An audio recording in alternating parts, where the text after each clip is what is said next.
All right, ladies and gentlemen, this is the reason why you do not pull your transmission in with bolts. So right now we're doing a Quattro swap on an Audi Coupe GT. 10 out of 10. Do not recommend attempting because it's a complete pain in the ass. If you have a lift, it'd be a little bit easier.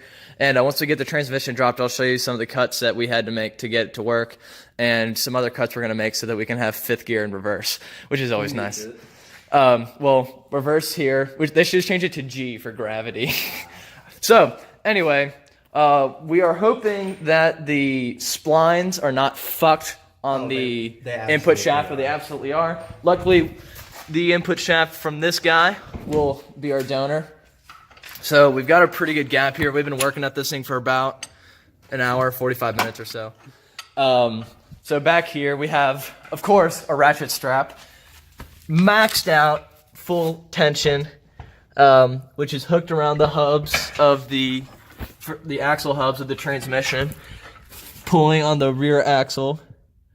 So that thing is super tight, and that's how we've been putting extra tension on the transmission to help us pull it out. So right now we're just in the process. We just got it to pop loose. We got a really nice gap going there. If you can see that. So very curious to see. We also have a new clutch that I got from Rock Auto for like 130 bucks. So, yep, we're just gonna work on prying this thing out, and I'll get back to you. All right, ladies and gentlemen, the transmission is out, and bring that light on over here, Alex.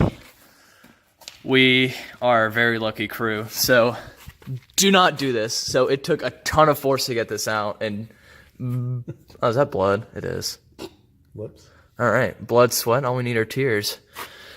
I don't know who we can call for that. Joseph? Yeah. I've never seen Joseph cry. Do you think he's... Maybe he cries through wet dreams or something. Who knows? Anyway, we got a new throwout bearing, so we're going to go ahead and replace that too. Joseph cries on coolant. That's right. Joseph cries coolant. We got a new clutch over there. We're going to do a new pilot bearing if I feel like it. As long as it takes shorter than 10 minutes. But yeah, the input shaft is good.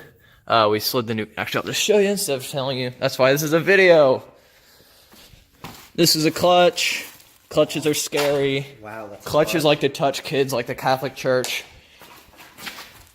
All right. Alex, if you want to take that. So this is what most people call pornography. So you just kind of slide on there. Oh yeah, so that thing slides as it should. It binds up a little bit, but I'm sure with that guy, they'll take care of that. But yeah, replace that. And we're also gonna go ahead and replace the slave cylinder because I don't know how many miles are on it. I don't know if it works. And that very well could have been the thing that quit working. So we're gonna use it off, we're gonna go ahead and take it off the other transmission. Because I know it's good. My understanding is that it's just a pressure fit, which seems like really sloppy engineering on my... I mean, look at how easy that comes off of it. So. Right. So, yeah, it's just like a ball and whatever. So, yeah, that'll be swapped out. And luckily, hopefully this clutch won't have to be swapped for another 150,000 miles or so. Depending on how depending on how hard I drive this thing. Also, it'd be a good opportunity to just clean everything up. So we got to undo that bolt down there, and the Bentley manual just says to drive it out. I don't know what that means. Drive the input shaft out? No, drive the slave cylinder out. So I mean, I like drive out to me sounds like beating the absolute shit out of it with a hammer.